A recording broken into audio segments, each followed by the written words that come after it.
Things are there. External intercostal muscles and diaphragm जो होता है वो रिलैक्स हो जाता है। जब इनकी रिलैक्सेशन होती है तो इनसे क्या होता है, इनसे एक तो डाउनवर्ड मूवमेंट होती है पॉसिबल, इनसे downward and also inward movement.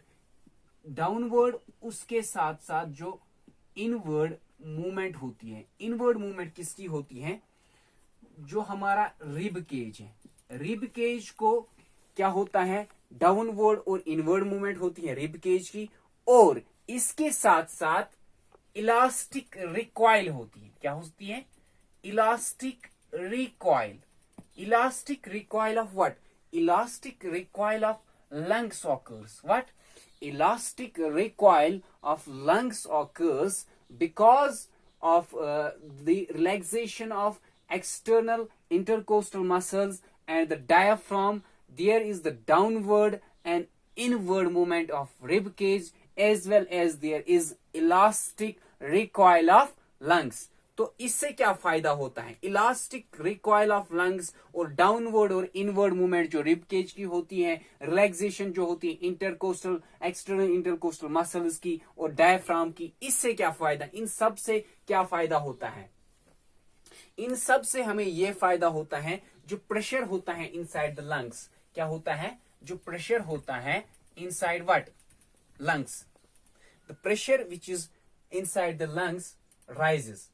Pressure जो होता है कहां पे होता है, प्रेशर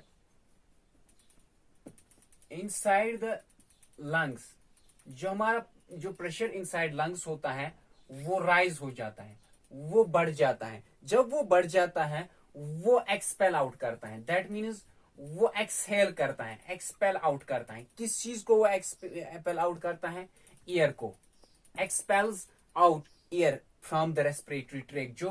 जो रेस्पिरेटरी ट्रैक है इस वहां से ये बाहर करते हैं किसको, एयर को। ठीक है, मैं फिर से आपको समझा रहा हूं। जो रिलैक्सेशन होती है एक्सटर्नल इंटरकोस्टल मसल्स की साथ साथ डायफ्राम की, उससे इनवर्ड और डाउनवर्ड मूवमेंट होती है रिब केज की, और इलास्टिक रिकॉइल होती है किसकी, लंग्स की। उससे जो प्रेशर होता है हमारे इनसाइड द लंग्स वो बढ़ जाता है। फिर क्या होता है कि जो एयर होता है वो एक्सपेल आउट किया जाता है फ्रॉम द रेस्पिरेटरी ट्रैक। तो उससे क्या फायदा हो सकता है, उससे ये फायदा होता है कि जो लंग्स होते हैं, the lungs still contain air. Lungs जो होते हैं हमारे पास, इनमें थोड़ा सा हवा, that means air is present, still some air is present. क्यों होता है present, in order to prevent the lungs from collapse, ताकि जो लंग कोलैप्स न हो जाए, तो इसलिए थोड़ा सा एयर जो होता है वो बचा होता है। That is because of the presence of the pleura, pleura की वजह से, प्लूरा में होता है वो मौजूद, प्लूरा की वजह से थोड़ा सा जो एयर है वो बच जाता है, in order to prevent the lungs from the collapse. जो ये प्रोसेस होती है, मैंने आपको बताया था कि जो इंस्पायरेशन है, inspiration is active process, but जो एक्सपायरेशन है this is passive process, this is passive process. What is it, it is passive process because it does not require any type of energy, no energy is required for this process।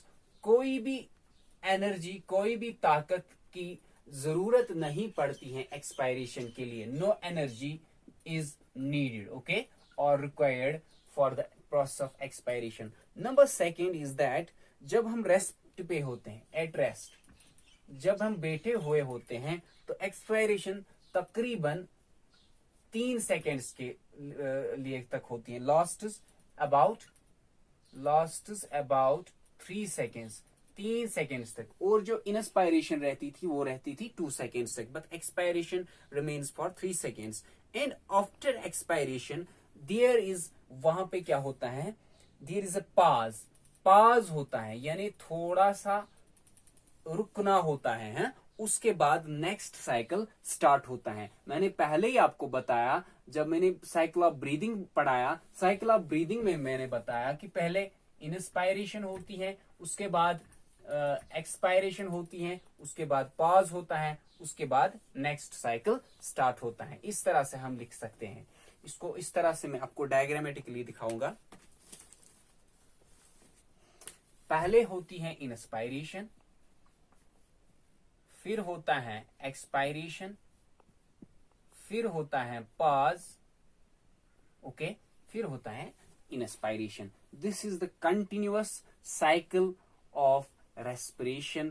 This is the continuous cycle of breathing. Inspiration, expiration, pause, and then inspiration. Okay, this lasts for 2 seconds. In rest, this lasts for 3 seconds. At rest, and this is active process, so requires energy. So this is passive process. No energy is required. Remember these things. Okay, this is all about today's topic. Have a nice day ahead. Assalamu alaikum.